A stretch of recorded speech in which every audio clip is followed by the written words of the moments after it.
Duymedin mi? Eğse sevgimi tükener mi?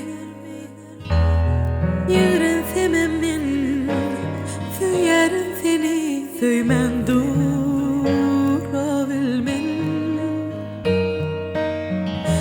Yanımda bolsanam, beter uzakta gönlüme değsen de. Küseyen yöne gitsen bağlama ben yolumu, bahtımı. Anan yanmen, anan aranmen, sen geleceğine benim doşamadan. Anan yanmen, anan aranmen, sevgin gücüne ve an kudretine. Anan yanmen, anan yanmen, anan yanmen.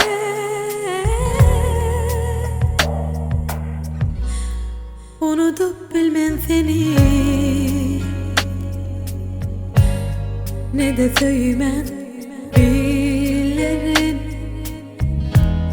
İsleyen seni zor salıp özüme, yıkılsam da göklerden. Sen bilen bolarım, kaharlansam ağlasam ben yanımda olaydın.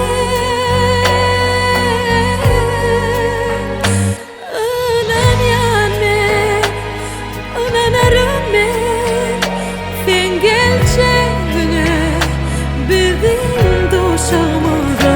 Anan yanmen, anan aranmen, sevgin gücüne ve an kudretine. Anan yanmen, anan yanmen, anan aranmen, sen geleceğine